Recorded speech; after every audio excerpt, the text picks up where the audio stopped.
আপনাদের সবাইকে স্বাগত জানাই আমাদের কুইজ শো কুইজ 2024-এ। বাংলাদেশ টেলিভিশনের নিয়মিত এই আয়োজন কুইজ 2024 শুরু হয়েছে নতুনভাবে। আমরা নতুন ফরম্যাট নতুন করে সাজিয়েছি আমাদের এই আয়োজন। কিভাবে সাজিয়েছি, কি করেছি সে গল্পটা আমরা বলবো, তবে তার আগে জানিয়ে দিতে চাই যে আমাদের সাথে আজ জ্ঞানের লড়াই বুদ্ধির লড়াইয়ে হাজির দুটি দল। প্রথমে চলুন তাদের সাথে পরিচিত হয়ে নিই। মোহাম্মদ তামিম আহমেদ জিসান, দশম শ্রেণী নারিন্দা সরকারি উচ্চ বিদ্যালয়। কাজী সাইয়াদ আহমেদ, নবম শ্রেণী নারিন্দা সরকারি উচ্চ বিদ্যালয়। মাহিম বিন আজিজ, ঢাকা কলেজিয়েট স্কুল, দশম শ্রেণী। সাদমান হোসেন স্বচ্ছ, ঢাকা কলেজিয়েট স্কুল, অষ্টম শ্রেণী। পরিচয় পালা শেষ হলো, এবারে বলে দিই যে আমাদের নতুন ফরম্যাট কি দাঁড়িয়েছে। আমরা যে নতুন ফরম্যাটে করছি সেখানে দুটো ভাবে আমরা এই অনুষ্ঠানটাকে সাজিয়েছি। একটি হচ্ছে বিষয়ভিত্তিক রাউন্ড, যেখানে আমাদের বেশ কিছু বিষয় থাকছে, সেসব বিষয় থেকে আমরা দুটো করে প্রশ্ন করব। বিষয়গুলো হচ্ছে বাংলাদেশ, খেলাধুলা, সাহিত্য, সংস্কৃতি, বিজ্ঞান, তথ্য প্রযুক্তি, ভূগোল, ইতিহাস, সাম্প্রতিক বিশ্ব। প্রথম রাউন্ডে বিষয়ভিত্তিক রাউন্ড থেকে আমরা ছবি এবং ভিডিও দেখিয়ে প্রশ্ন করব। দ্বিতীয় রাউন্ড হচ্ছে quiz round, rapid fire round, যেখানে 1 মিনিটে আমরা 10টা দ্রুত প্রশ্ন করব। আর নম্বর বন্টনের বেলায় যেটা হবে যে বিষয়ভিত্তিক রাউন্ডে সঠিক উত্তরে থাকবে 10 নম্বর, ভুল হলে জরিমানা হবে 5 নম্বর। কুইজ রাউন্ডে এসে সঠিক উত্তরের জন্য 5 নম্বর, কিন্তু ভুল হলে কোনো জরিমানা হবে না।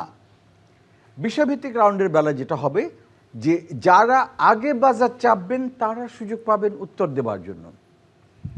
আর 6টা বিষয়, অনেকগুলো বিষয় রয়েছে, তার মধ্যে থেকে 6টা বিষয় থেকে আমরা প্রশ্ন করব এবং প্রতিটি বিষয় 2টি করে প্রশ্ন হবে। আর কুইজ রাউন্ডে আগেই বলেছি 10টি প্রশ্ন করব আমরা 1 মিনিট সময়ের মধ্যে।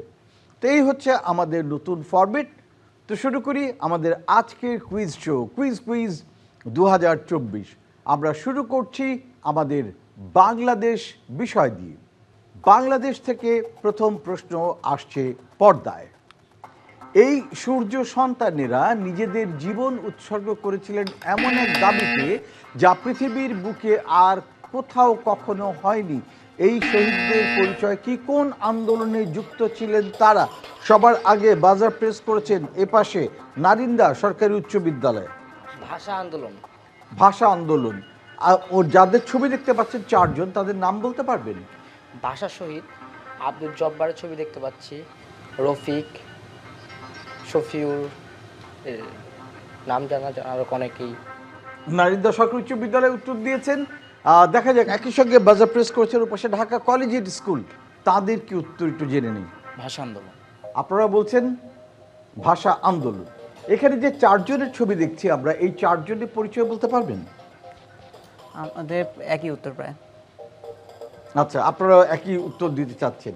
আচ্ছা, দেখে নিই, দুদলই একই উত্তর দিয়েছেন, দেখা যাক তাদের উত্তর সঠিক কিনা। আমাদের কম্পিউটার কি বলে? আমাদের কম্পিউটার বলে একেবারে সঠিক উত্তর। তারা আমাদের ভাষা আন্দোলনের শহীদে, বাংলা ভাষার সম্মান রক্ষার্থে তারা তাদের জীবন বিলিয়ে দিয়েছেন। ছবিগুলো যদি দেখি আমরা, বাম দিক থেকে আছেন শহীদ আবুল বরকত, তারপরে আছেন শহীদ আব্দুল জব্বার, তারপরে যার ছবি দেখতে পাচ্ছি তিনি শহীদ রফিক উদ্দিন, এবং সর্বডানে রয়েছেন শহীদ শফিউর, তার ছবি। বাংলাকে তৎকালীন পাকিস্তানের অন্যতম রাষ্ট্রভাষা করার দাবিতে 1952-র 21শে ফেব্রুয়ারি ঢাকা মেডিকেল কলেজের সামনের রাস্তায় 144 ধারা ভেঙে বিক্ষোভ প্রদর্শনরত অবস্থায় ছাত্র জনতার উপর যে গুলি চালানো হয়, তার ফলে নিহত হন আমাদের এই ভাষা শহীদেরা। খুব ভালো লাগছে যে আপনারা দুদলই আমাদের ইতিহাস সম্পর্কে সচেতন। শুধু তাই না, আমাদের শহীদদের ছবি দেখেও তাদেরকে ঠিক চিহ্নিত করতে পেরেছেন। দারুণ। সো ঢাকা কলেজের স্কুল এবং নারিন্দা সরকারি উচ্চ বিদ্যালয়ে দুদলই পেয়ে যাচ্ছে 10 নম্বর করে। আমরা ভাষা আন্দোলনের শহীদদের কাছ থেকে চলে যাই পরের প্রশ্নে। দেখি বাংলাদেশ বিভাগে কোন প্রশ্ন রয়েছে এর পরে।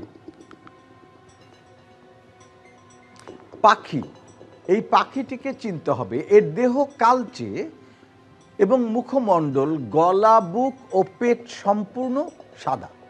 অন্য সব ঝিল্লির তুলনায় এরা বেশ সাহসী, ফলে মানব বসতির আশেপাশে যে প্রায়ই দেখা যায়। স্বভাবে এরা বলা হয় ক্রেপস্কুলার। প্রজননকালীন সময়ে বর্ষার প্রথম বৃষ্টিতে এরা উচ্চস্বরে বারবার ডাকে। বাংলাদেশের বন্য প্রাণী আইনে এই প্রজাতিটিকে সংরক্ষিত ঘোষণা করা হয়েছে। এই পাখিটির নাম কি? সবার আগে বাজার প্রেস করেছেন ওপাশে ঢাকা কলেজিয়েট স্কুল। ডাহুক পাখি। ডাহুক পাখি, আচ্ছা ডাহুক পাখি নিয়ে মনে হচ্ছে আপনাদের একটু ডাউট আছে। দেখি এপাশে নারিন্দা আছেন, নারিন্দা সরকারি উচ্চ বিদ্যালয়, তারা কি বলেন? আমাদেরও একই পাখি মনে হচ্ছে, ডাহুক পাখি। আপনাদের মনে হচ্ছে ডাহুক পাখি, আমার কিন্তু একটু ডাউট মনে হচ্ছে যেটা ডাহুক পাখি কিনা নাকি ডাউট পাখি। দেখা যাক আমাদের কম্পিউটার কি বলে।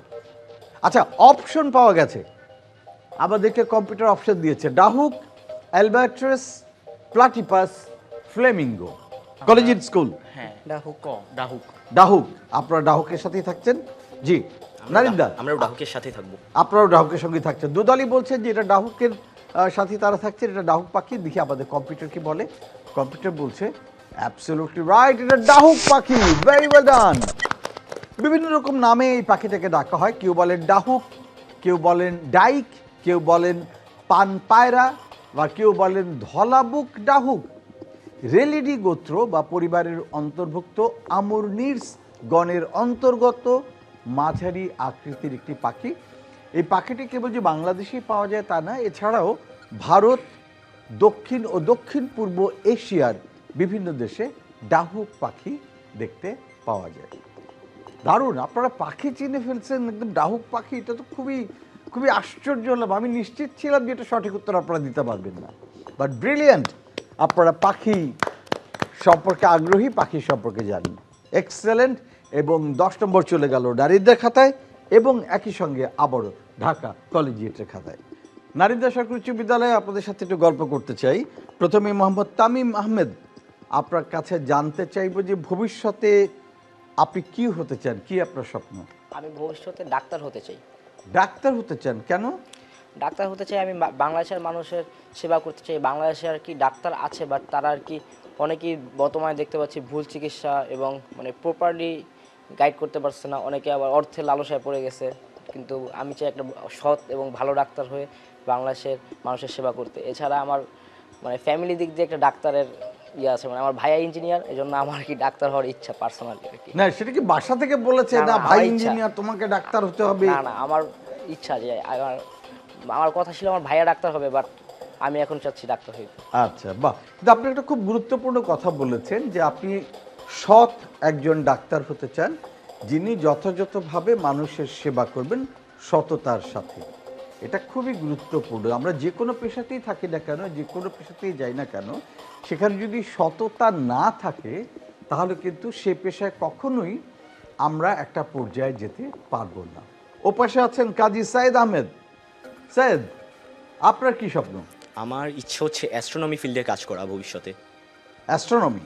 জি। আচ্ছা, কি হবে অ্যাস্ট্রোনমি ফিল্ডে কাজ করে? অ্যাস্ট্রোনমি ফিল্ডে আমার কাজ করার শখ হচ্ছে, মানে আমার ছোটোবেলা থেকেই বিভিন্ন টিভি সিরিজ বা কার্টুনে মহাকাশ নিয়ে যখন বিভিন্ন ধরনের এপিসোড দেখাতো আর কি, তো সেগুলার বিভিন্ন কাজ বা দৃশ্যগুলো দেখে অনেক ইন্টারেস্ট লাগতো যে কোনটা কেন হয়ে থাকে বা কিভাবে ঘটে।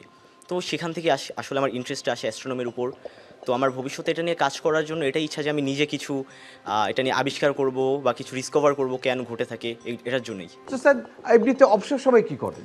অবসর সময়ে অনেক কিছুই করা হয়ে থাকে, কিন্তু আমার বেশি পছন্দ হচ্ছে অবসর সময়তে দাবা খেলা। বাহ, খুব ভালো।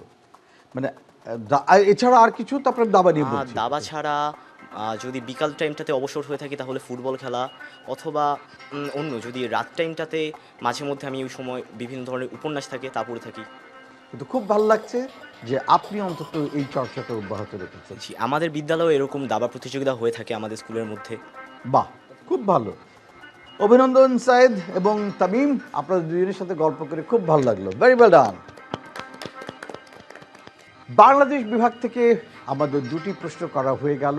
এবার চলে যায় আমাদের পরবর্তী বিভাগ, ইতিহাসে।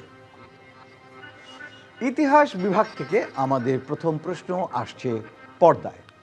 মেসোপটেমিয়ার দক্ষিণাংশে মানে বর্তমান ইরাকের টাইগ্রিস ও ইউফ্রেটিস নদীর মধ্যবর্তী উর্বর স্থানে এই সভ্যতার গোড়াপত্তন ঘটে। খ্রিস্টপূর্ব 4500 থেকে খ্রিস্টপূর্ব 1900-র মধ্যে পৃথিবীর প্রথম সংঘটিত সভ্যতা হিসেবে গণ্য এই সভ্যতায় চাকা, লাঙল, কুনিফর্ম লেখন পদ্ধতির ব্যবহার দেখা যায়। প্রশ্ন হচ্ছে, আমরা কোন সভ্যতার কথা বলছি? Dhaka collegiate, Mesopotamia, Iraq, Tigris, Euphrates, খ্রিস্টপূর্ব 4500 বছর আগের সভ্যতা এটি। আমরা আমাদের ইতিহাস বইতে, স্কুলের ইতিহাস বইতে পড়েছি এই সভ্যতা সম্পর্কে। দুদলই মনে হচ্ছে একটু কনফিউজড। যাই হোক, দেখি আমাদের কম্পিউটার কি বলে। কম্পিউটার বলছে এটি হচ্ছে সুমেরীয় সভ্যতা। সুমেরীয় পশ্চিম এশিয়ার নবপলয়ী পর্যায় থেকে উত্তরণ ঘটিয়ে মেসোপটেমিয়া অঞ্চলে প্রথম যে সভ্যতা গড়ে উঠেছিল সেটাই হচ্ছে সুমেরীয় সভ্যতা।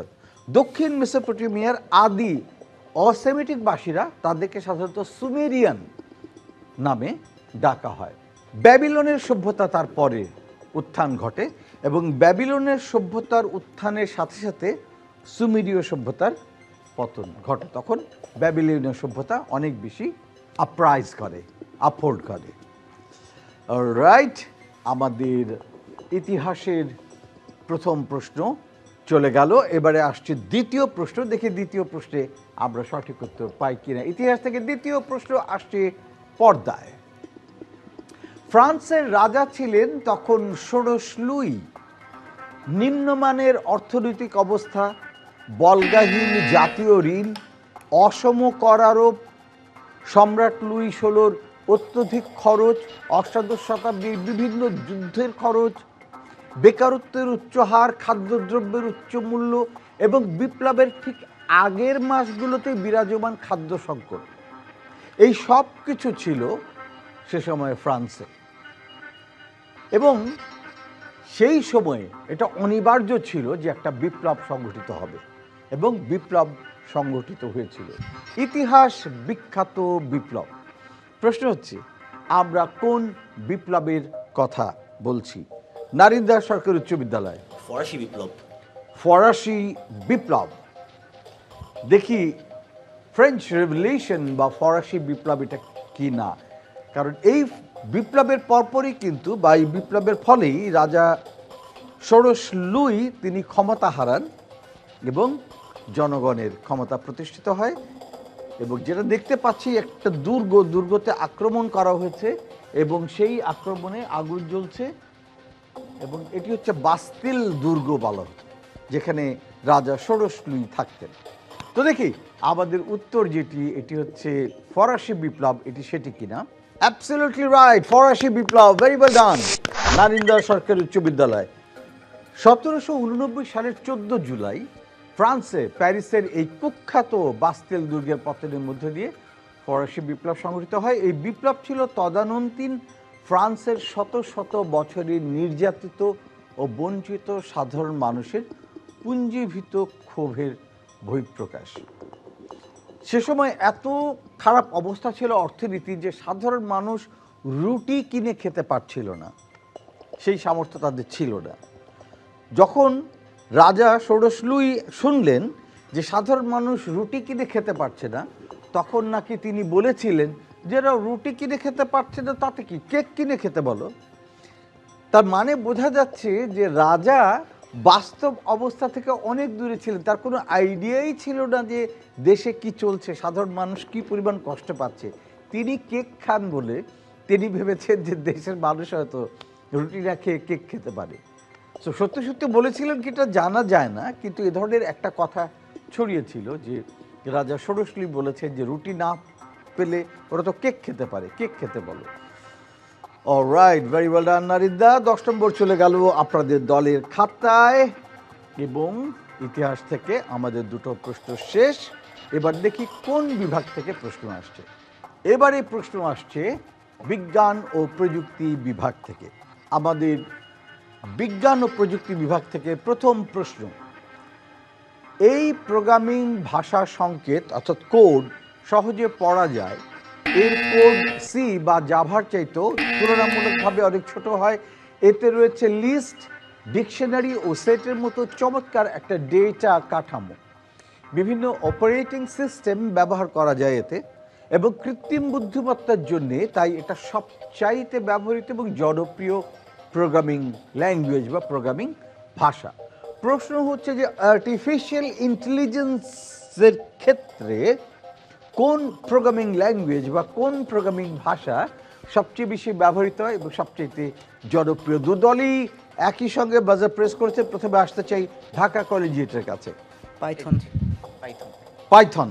পাইথন প্রোগ্রামিং ল্যাঙ্গুয়েজ সবচেয়ে জনপ্রিয় আর্টিফিশিয়াল ইন্টেলিজেন্সের ক্ষেত্রে। এটা হচ্ছে আপনাদের উত্তর। আসতে চাই নারিন্দা সরকারি উচ্চ বিদ্যালয়ের কাছে, দেখি তারা অন্য কোনো উত্তর দিতে চান কিনা। আমাদের উত্তর একই, পাইথন। পাইথন প্রোগ্রামিং ল্যাঙ্গুয়েজ যেটা আর্টিফিশিয়াল ইন্টেলিজেন্সের ক্ষেত্রে সবচেয়ে বেশি ব্যবহৃত হয়। আচ্ছা, দেখা যাক তারা দুদলই একই উত্তর দিয়েছেন, আমাদের কম্পিউটারে একই উত্তর দেয় কিনা। কম্পিউটার কি বলছে দেখে আসি। Absolutely right, Python. কৃত্রিম বুদ্ধিমত্তার ক্ষেত্রে পাইথন প্রোগ্রামিং ভাষা ব্যবহার করে কৃত্রিম বুদ্ধিমত্তা সম্পর্কিত বিভিন্ন অ্যাপ্লিকেশন তৈরি করা এবং সেটা বাস্তবায়ন করা হয়। পাইথন একটা খুবই জনপ্রিয় এবং সহজে ব্যবহারযোগ্য ভাষা, যে এআই এর যে মেশিন লার্নিং প্রকল্পের জন্য এটাকে একটা স্ট্যান্ডার্ড ধরা হয়। এবং পাইথনের সবচেয়ে যেটি ইন্টারেস্টিং ব্যাপার হচ্ছে পাইথন ল্যাঙ্গুয়েজ রয়েছে একটা খুবই শক্তিশালী লাইব্রেরি, এটা ফ্রেমওয়ার্ক রয়েছে, যেটা এআই যে প্রজেক্টগুলো করা হয় সেটার জন্য এটা খুবই সহায়ক। সো খুব সহজ হওয়ায় সবাই এখন পাইথন কোডিংয়ের দিকে ঝুঁকছে। অলরাইট, দুদলই দারুণ উত্তর দিয়েছেন। দুদলই পেয়ে যাচ্ছে 10 নম্বর করে। আর্টিফিশিয়াল ইন্টেলিজেন্সের পর দেখি আমাদের কোন বিষয়ে প্রশ্ন আছে। পরের প্রশ্ন, এই লার্নিং আমরা দেখতে পাচ্ছি একটি স্ট্রাকচার। এটা বলা হচ্ছে যে এটি এক ধরনের লার্নিং, এবং এই লার্নিং এমন এক ধরনের মেশিন লার্নিং যা ডেটা থেকে শেখার জন্যে কৃত্রিম নিউরাল নেটওয়ার্ক, ব্রেইন থেকে যে নিউরোলজি কানেকশনসগুলো আমাদের হাতে পায়ে সব অঙ্গে যাচ্ছে, ব্রেইন থেকে সিগন্যাল যায়, আমার ব্রেইন সিগন্যাল দিচ্ছে হাতটা নাড়াও, আমি হাত নাড়াচ্ছি, আঙুল নাড়াচ্ছি। এটা দিতে পারছি কারণ আমার ব্রেইন নিউরো সিগন্যাল পাঠাচ্ছে নিউরোলজিক্যালি। প্রশ্ন হচ্ছে এই যে লার্নিংয়ের কথা বলছি, এই লার্নিংটা কৃত্রিম বুদ্ধিমত্তার কোন শাখা? সবার আগে এ পাশে Dhaka collegiate school. Deep learning. Deep learning. আপনারা উত্তর দিতে আগ্রহী? দারিদ্র সরকারি উচ্চ বিদ্যালয়, জি আপনাদের উত্তর? আমাদের উত্তর একই, ডিপ লার্নিং। ডিপ লার্নিং, আচ্ছা, যে এটা হচ্ছে ডিপ লার্নিং, গভীর শিখন পদ্ধতির মাধ্যমে এটা করা সম্ভব হয়। এবং আর্টিফিশিয়াল ইন্টেলিজেন্সের এটা এখন অত্যন্ত গুরুত্বপূর্ণ একটা শাখা, ডিপ লার্নিং। দেখি আমাদের কম্পিউটার কি বলে। কম্পিউটার তো সবই জানে, একটা আর্টিফিশিয়াল ইন্টেলিজেন্সের মাধ্যমে কম্পিউটারও চলে। Absolutely right, deep learning. যেটা আমরা বলছিলাম যে ডিপ লার্নিং ছবি দেখে সে শনাক্ত করতে পারে। আবার অনেক সময় আমরা একটা ছবির মধ্যে কিছু লেখা আছে, আমরা যদি ছবিটা তুলে দিয়ে দিই ওর সাথে সাথে টেক্সটগুলোকে আমাকে বের করে দেয় উইদিন এ সেকেন্ড, তাই না? এখন আমাদেরকে আর টাইপ করতে হয় না দেখে দেখে, যে কোনো কিছু আমরা কোথাও কিছু একটা লেখা আছে ছবি তুলে দিলেই আমাদেরকে টেক্সট করে দিতে পারে। চ্যাটবট তৈরি করতে পারে, যে নিজের যে কথা বলতে পারে, স্প্যাম ফিল্টার তৈরি করতে পারে, অনেক কিছু পারে, text to image, Google translate, এসব অ্যাপের মতন কাজগুলো করে হচ্ছে ডিপ লার্নিংয়ের মাধ্যমে। এবং ভেরি ওয়েল ডান। সো ঢাকা কলেজিয়েট স্কুল এবং নারিন্দা সরকারি উচ্চ বিদ্যালয় দুদলই পেয়ে গেলেন 10 নম্বর করে। আবারও আমাদের পরের বিষয় হচ্ছে সাহিত্য ও সংস্কৃতি। সাহিত্য সংস্কৃতিকে প্রথম প্রশ্ন, আমরা একটা ছবি দেখতে পাচ্ছি, ছবিতে দুজন বিখ্যাত সাহিত্যিক আছে। ডান দিকে দেখতে পাচ্ছি জনপ্রিয় কথা সাহিত্যিক হুমায়ুন আহমেদ দুহাত দিয়ে জড়িয়ে রেখেছেন অপর একজন সব্যসাচী কথা সাহিত্যিকের হাত। ছবিতে আমরা দেখতে পাচ্ছি আমাদের খুব জনপ্রিয় কথা সাহিত্যিক হুমায়ুন আহমেদকে। তিনি তার দুহাত দিয়ে শক্ত করে জড়িয়ে ধরেছেন আমাদের আরেক প্রিয় সব্যসাচী কথা সাহিত্যিকের হাত। প্রশ্ন হচ্ছে সাহিত্যিক হুমায়ুন আহমেদের সাথে কাকে দেখা যাচ্ছে, কার হাত হুমায়ুন আহমেদ ধরে রেখেছেন? বাজার প্রেস করেছেন ঢাকা কলেজিয়েট স্কুল। শামসুল হক। শামসুল হক। দেখি আপনাদের উত্তর শামসুল হক সঠিক কিনা। উত্তর সঠিক হলে 10 নম্বর, কিন্তু ভুল হলে জরিমানা 5 নম্বর, হয়তো জরিমানা হয়ে যেতে পারে। অ্যাবসলিউটলি রাইট, সৈয়দ শামসুল হক। যে সাহিত্যিককে দেখতে পাচ্ছি আমরা, তিনি হচ্ছেন সৈয়দ শামসুল হক। মাত্র 31 বছর বয়সে 1966 সালে তিনি বাংলা একাডেমি পুরস্কার লাভ করেছিলেন বাংলা সাহিত্যে তার অবদানের জন্য। 1984 সালে তিনি 21শে পদক লাভ করেন। 2000 সালে স্বাধীনতা পুরস্কার লাভ করেন সাহিত্যে অসাধারণ কাজ করবার জন্য। এবং অত্যন্ত বেদনাদায়ক ব্যাপার হচ্ছে, আমরা এই দুই অসাধারণ গুণী মানুষকে হারিয়েছি। তারা দুজনই ক্যান্সার আক্রান্ত হয়ে মৃত্যুবরণ করেছেন। ভেরি ওয়েল ডান, দারুণ। ঢাকা কলেজিয়েট আপনারা একেবারে সঠিক উত্তর দিয়েছেন এবং পেয়ে যাচ্ছেন 10 নম্বর। সাহিত্য বিভাগে আমরা চলে যাব পরের প্রশ্নে, দেখি কি অপেক্ষা করছে আমাদের জন্য। পরের প্রশ্ন আসছে পর্দায়। এই আমেরিকান লেখক টম সয়ার এবং হ্যাকলবেরি ফিন এই উপন্যাস দুটির জন্য বিখ্যাত। শিশুদের জন্যে এবং সমাজের নৈতিক দিক বাস্তবতা নিয়ে লেখা এই বিখ্যাত দুটি উপন্যাস, টম সয়ার এবং হ্যাকলবেরি ফিন, অসাধারণ। এবং বিশ্ব ক্লাসিক সাহিত্য বলতে যেসব সাহিত্যকে বোঝায় তার মধ্যে এই টম সয়ার এবং হ্যাকলবেরি ফিন অন্যতম। প্রশ্ন হচ্ছে, কোন আমেরিকান লেখক এই বিখ্যাত উপন্যাস দুটো লিখেছেন? টম সয়ার এবং হ্যাকলবেরি ফিন। দুদল কারো কাছ থেকে খুব একটা সাড়া পাচ্ছি না, দেখা যাক। না, পাচ্ছি না। আমরা চলে যাই আমাদের কম্পিউটারের কাছে, দেখি কম্পিউটার কি বলে। কম্পিউটার বলছে তিনি হচ্ছেন মার্ক টুয়েন। মার্ক টুয়েন, তার জন্ম 30 নভেম্বর 1825 এবং মৃত্যু 21 এপ্রিল 1910। তাকে বলা হয় আমেরিকান সাহিত্যিক এবং তার কাজগুলোর মধ্যে তিনি সমাজের যে অসঙ্গতি এবং শিশুর জগৎ, মনোজগৎ নিয়ে তার যে গভীর দৃষ্টিভঙ্গি সেটা ফুটে উঠেছে তার এই দুই উপন্যাসে। Mark Twain. সাহিত্য বিভাগ থেকে দুটো প্রশ্ন পেয়ে গেলাম, চলে যাই আমাদের পরের বিভাগে। পরের বিভাগ হচ্ছে ভূগোল। আমাদের প্রশ্ন আসছে এবার ভূগোল থেকে। ভূগোল থেকে প্রথম প্রশ্ন আসছে পর্দায়। ছবিতে আমরা দেখতে পাচ্ছি একটি স্যাটেলাইট চিত্র। রাশিয়া, কাজাখস্তান, তুর্কমেনিস্তান, ইরান এবং আজারবাইজান দ্বারা সীমাবদ্ধ এটি পৃথিবীর বৃহত্তম অভ্যন্তরীণ জলাশয়। এটি একটি, যে সবুজ পানিটা দেখছি, এটা জলাশয়।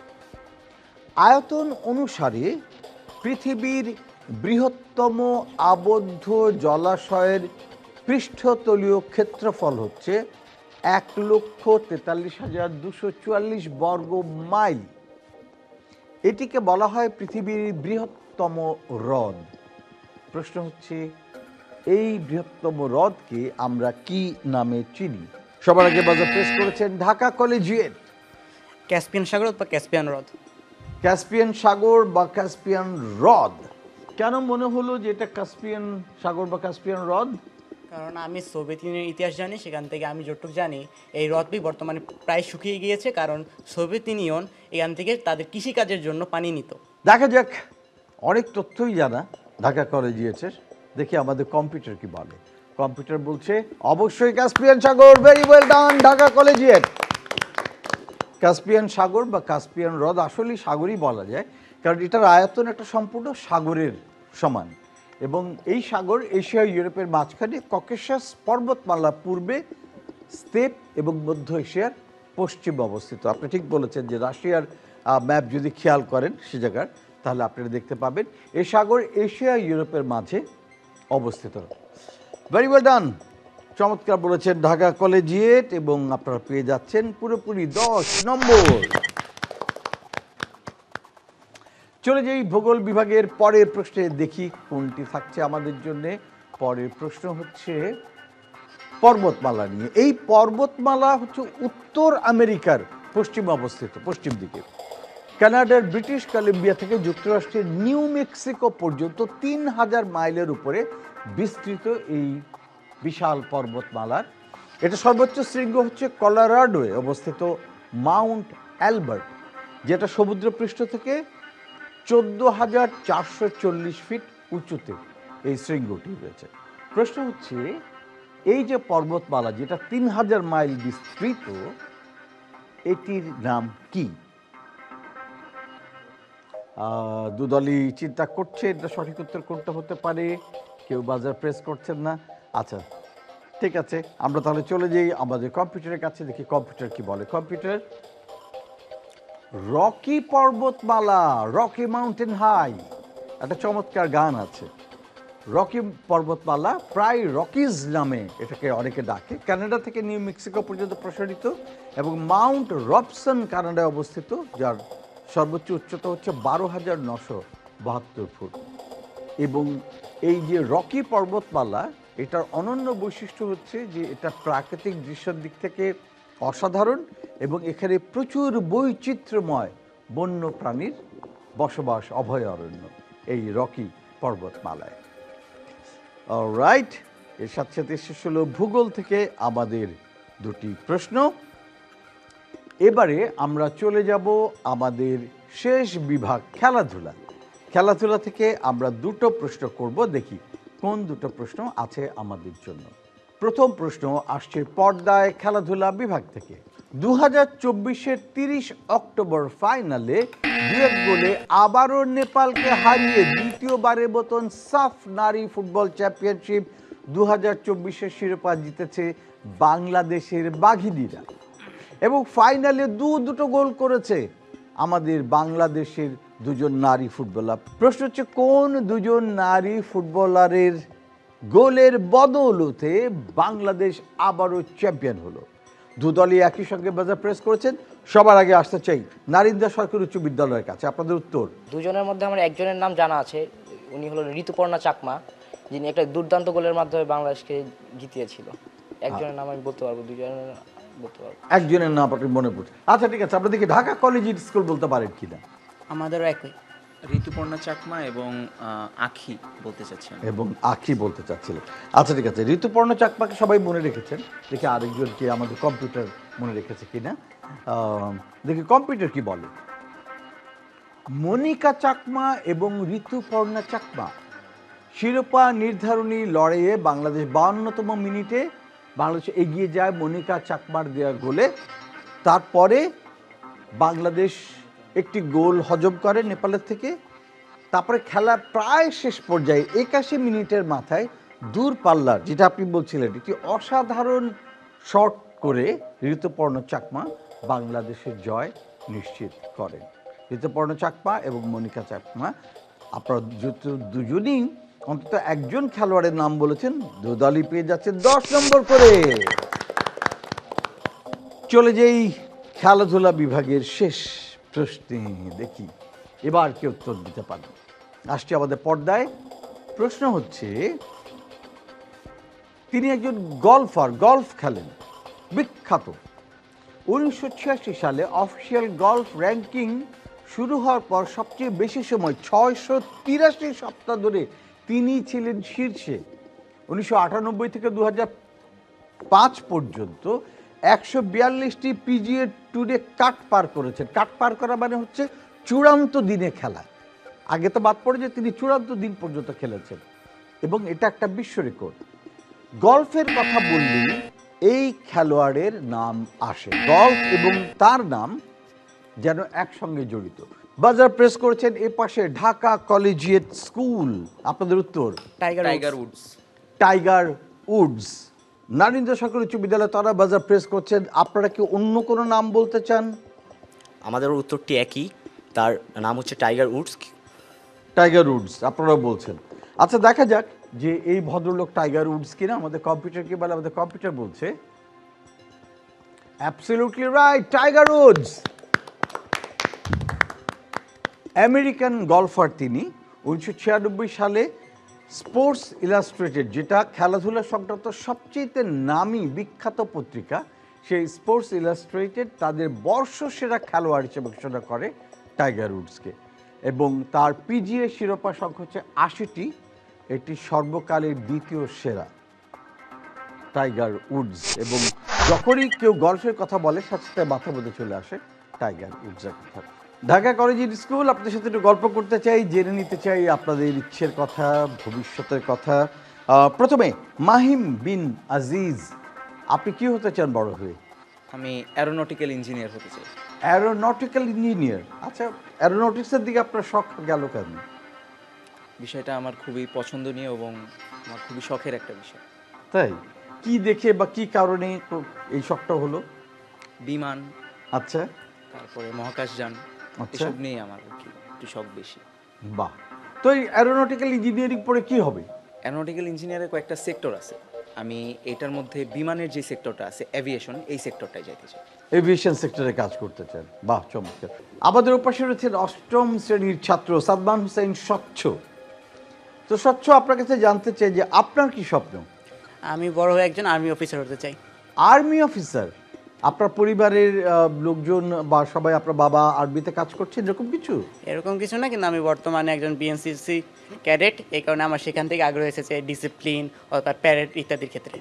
আচ্ছা, তো এরকম আপনার কি মনে হয় যে বাংলাদেশ আর্মিতে যোগ দিয়ে আপনি দেশের জন্য কি করতে পারবেন? আমি অবশ্যই সর্বপ্রথম দেশে সার্বভৌমত্ব রক্ষা করার চেষ্টা করব, এছাড়াও বিভিন্ন আইন শৃঙ্খলার কাজে আমার সর্বোচ্চ দেওয়ার চেষ্টা করব। আপনি বিএনসিসি করছেন, কবে থেকে বিএনসিসি করছেন? আমি গত বছর থেকে। আচ্ছা, কি হয় বিএনসিসিতে আমাকে যদি একটু বলেন, এখানে কি ধরনের কার্যক্রম হয়, কি হয়, কি লাভ করলে? বিএনসিসিতে সর্বপ্রথমে আমাদের ডিসিপ্লিন গঠন করার চেষ্টা করে, যেমন আমাদের যারা সিনিয়র রয়েছেন তাদেরকে আমাদের প্রথমে স্যার বলে সম্বোধন করতে হয়। এছাড়াও আমাদের একটা নিয়মানুবর্তন রয়েছে, অর্থাৎ আমাদের সব কিছু সময় মতো করতে হয়, নাহলে আমাদের দেখা যায় মাঝে মাঝে শাস্তি দিয়েও ওটা ঠিক করে থাকেন। তারপর আমাদের টিম ওয়ার্ক সম্পর্কে শেখানো হয়, যে কীভাবে এক দল প্যারেডের সাথে কীভাবে প্যারেড করতে হয়, অথবা সেখানে ভুল করলে আমাদের কীভাবে মিলাবো ইত্যাদি। আরে বাহ, খুব ভালো, অনেক ধন্যবাদ ঢাকা কলেজিয়েট স্কুল, দারুণ লাগলো আপনাদের সঙ্গে গল্প করে। বিষয়ভিত্তিক রাউন্ড শেষ হয়ে গেল, এখন যে রাউন্ড শুরু হবে সেটি হচ্ছে quick quiz round. Quick quiz, 1 মিনিটে 10টি প্রশ্ন, প্রতিটি সঠিক উত্তরের জন্য থাকবে 5 নম্বর, ভুল হলে কোনো নম্বর কাটা যাবে না। আর প্রথমেই সুযোগ পাচ্ছে নারিন্দা সরকারি উচ্চ বিদ্যালয়। নারিন্দা, রেডি আপনারা? আপনাদের 1 মিনিট সময় শুরু হচ্ছে এখন। HTML এর পূর্ণ রূপ কি? স্কিপ। প্রথম পদার্থ বিজ্ঞানী হিসাবে কোন বিজ্ঞানী পরিচিত? গ্রিকের। স্কিপ। ইউরোপের সবচেয়ে বড় দেশ কোনটি? ইউরোপের। বাংলাদেশে ভোটাধিকার পেতে বয়স কত হতে হয়? 18। মানবদেহে ডিএনএ কোথায় থাকে? নিউক্লিয়াসের ক্রোমোজোমে। বাংলাদেশের জাতীয় সংসদে কতগুলো আসন রয়েছে? 300টি এবং সংরক্ষিত 50টি। মোনালিসা চিত্রকর্মটি Leonardo da Vinci. Leonardo da Vinci. FIFA বিশ্বকাপ ফুটবলে ব্রাজিল। চাঁদের পৃষ্ঠে অবতরণকারী নীল আর্মস্ট্রং। বায়ুমণ্ডলের প্রধান উপাদান? নাইট্রোজেন। HTML এর পূর্ণ রূপ? স্কিপ। ইয়েস, এর সাথে সাথে 1 মিনিট সময় শেষ হয়ে গেল। দেখে নিই কোন কোন প্রশ্নের উত্তর আমরা সঠিক পেলাম। HTML এর পুরো অর্থ হচ্ছে হাইপার টেক্সট মার্কআপ ল্যাঙ্গুয়েজ। প্রথম পদার্থ বিজ্ঞানী হিসেবে পরিচিত গ্যালিলিও। ইউরোপের সবচেয়ে বড় দেশ রাশিয়া। ভোটাধিকার পেতে হলে কমপক্ষে 18 বছর বয়স হতে হবে। মানবদেহে ডিএনএ থাকে কোষের নিউক্লিয়াসে। বাংলাদেশের জাতীয় সংসদে 300টি আসন। মোনালিসা আঁকেন লিওনার্দো দা ভিঞ্চি। ফিফা সবচেয়ে বেশি জয়লাভকারী দেশ হচ্ছে ব্রাজিল। চাঁদের পৃষ্ঠে প্রথম অবতরণকারী মানুষ হচ্ছে নীল আর্মস্ট্রং। বায়ুমণ্ডলের প্রধান উপাদান নাইট্রোজেন। 9টি প্রশ্নের উত্তর সঠিক পেয়েছি। অতএব নারিন্দা সরকারি উচ্চ বিদ্যালয়ে আপনারা পেয়ে যাচ্ছেন 45 নম্বর। অভিনন্দন, ভেরি ভেরি ওয়েল ডান। এবারে পালা ঢাকা কলেজিয়েট স্কুলে। ঢাকা কলেজিয়েট স্কুল, আপনাদের জন্য 1 মিনিট সময় বরাদ্দ। 1 মিনিটে আমরা করব 10টি প্রশ্ন, প্রতিটি সঠিক উত্তরের জন্য 5 নম্বর। রেডি? আপনাদের 1 মিনিট সময়ের জন্য, আপনাদের 1 মিনিট সময় শুরু হচ্ছে এখন। দক্ষিণ আমেরিকার সবচেয়ে বড় দেশ কোনটি? Brazil. Old man and the sea বইটির লেখক কে? জীবাণু থেকে রোগ সৃষ্টি হয় কারণটা কি? মানে জীবাণু থেকে রোগ সৃষ্টি হয় কেন, কি কারণে হয়? উইন্ডোজ, লিনাক্স, এগুলো কি? Operating system. উইনস্টন চার্চিল কোন দেশের প্রধানমন্ত্রী ছিলেন? যুক্তরাজ্য। হিলিয়ামের HE এইচ ই মানবদেহের কোন অঙ্গ রক্ত উৎপাদন করে? মানবদেহের কোন? তাজমহল আগ্রা। কোন? আগ্রা। যুক্তরাষ্ট্রের রাজধানী কোন শহরে? Washington DC. Washington DC. Banalata Sen কবিতাটি কার লেখা? স্কিপ। বনলতা সেন। দক্ষিণ আমেরিকার সবচেয়ে বড় দেশ বলেছেন ওরম্যান অ্যান্ড দ্য সি বইটির লেখক কে? জীবাণু থেকে কেন রোগ সৃষ্টি হয়? কিসের ফলে রোগ সৃষ্টি হয় জীবাণু থেকে? বনলতা সেন কবিতাটি হার্ট। কে লিখেছে? জি, হার্ট। হাড়। এই সাথে সাথে শেষ হয়ে গেল 1 মিনিট সময়। দেখে নিই কোন কোন প্রশ্নের সঠিক উত্তর আমরা পেয়েছি। দক্ষিণ আমেরিকার সবচেয়ে বড় দেশ হচ্ছে ব্রাজিল, সঠিক বলেছেন ওরম্যান অ্যান্ড দ্য সি। এই বইটি লিখেছেন আর্নেস্ট হেমিংওয়ে। জীবাণু থেকে রোগ সৃষ্টি হয় হচ্ছে সংক্রমণ, ইনফেকশন। ঠিক আছে। Windows Linux computer operating system, একেবারে সঠিক বলেছেন। উইনস্টন চার্চিল যুক্তরাজ্যের প্রধানমন্ত্রী ছিলেন, সঠিক উত্তর। হিলিয়ামের রাসায়নিক প্রতীক HE, সঠিক। মানবদেহের কোন অঙ্গ রক্ত উৎপাদন করে? হাড় বলেছেন, একই কথা। অস্থিমজ্জা। সাধারণত দেখা যায় যে আমরা যখন বলি না ব্লাড ক্যান্সার হয়, ব্লাড ক্যান্সার হলে বোন মেরো ট্রান্সপ্ল্যান্ট করতে বলে, অর্থাৎ অস্থিমজ্জা ট্রান্সপ্ল্যান্ট করতে বলে, যে অস্থিটা নতুন রক্ত উৎপাদন করতে পারে। তাজমহল আগ্রা শহরে অবস্থিত। যুক্তরাষ্ট্রের রাজধানী হচ্ছে ওয়াশিংটন ডিসিতে। বনলতা সেন কবি জীবনানন্দ দাশ, তার লেখা কবিতা এটি। দেখা যাচ্ছে 7টি প্রশ্নের সঠিক উত্তর আমরা পেয়েছি। অতএব ঢাকা কলেজিয়েট স্কুল পেয়ে যাচ্ছেন 35 নম্বর। অভিনন্দন ঢাকা কলেজিয়েট। দেখতে দেখতে আমরা চলে এলাম আজকের অনুষ্ঠানের শেষ জায়গায়। এখন জানিয়ে দিতে চাই যে কোন দল ফাইনালি কত স্কোর করলেন। বিষয়ভিত্তিক রাউন্ড এবং কুইক কুইজ রাউন্ড মিলিয়ে ঢাকা কলেজিয়েট স্কুলের মাহিম বিন আজিজ এবং সাদমান হোসাইন স্বচ্ছ, তারা দুজনে মিলে দলের জন্য অর্জন করেছেন সর্বমোট 105 নম্বর। অভিনন্দন ঢাকা কলেজিয়েট স্কুল। ওদিকে নারিন্দা সরকারি উচ্চ বিদ্যালয়ের মোহাম্মদ তামিম আহমেদ এবং কাজী সাইদ আহমেদ, তারা দুজনে মিলে অর্জন করেছেন সর্বমোট 105 নম্বর। অভিনন্দন নারিন্দা সরকারি উচ্চ বিদ্যালয়। ধন্যবাদ আপনাদের দু দলকেই আজকে এই দারুণ জমজমাট আসরটাকে মাতিয়ে দেবার জন্য। ধন্যবাদ আপনাদেরকে যারা রইলেন আমাদের সাথে। আশা করি সামনের সপ্তাহে যখন ফিরে আসবো আপনার সঙ্গে আবারও দেখা হয়ে যাবে। আজকে আমরা বারবারই একটা কথা বলছিলাম যে আমাদের শিক্ষার্থীদের জন্যে শারীরিক কসরত অত্যন্ত জরুরি। কারণ ছোটোবেলায় তারা শারীরিকভাবে যতটা শক্ত হবে, যত খেলাধুলা করবে, যত ব্যায়াম করবে, যত নিয়মানুবর্তী হবে, তাদের বড় জীবন, ভবিষ্যৎ জীবন তত শক্তিশালী হবে। কারণ ভবিষ্যতে যখন তারা কাজ করতে নামবেন তাদের কঠোর পরিশ্রম করতে হবে, অনেক কাজ করতে হবে, এবং জীবনে সুস্থ থাকতে হলে শরীর চর্চার কোনো বিকল্প নেই। স্কাউটিং, বিএনসিসি, রোভার স্কাউটস কিংবা গার্লস গাইড কিংবা রেড ক্রিসেন্ট, এই সমস্ত সংস্থাগুলো আমাদেরকে জীবনের গুরুত্বপূর্ণ লাইফ স্কিল, জীবন রক্ষাকারী স্কিলগুলো, দক্ষতাগুলো শেখায়।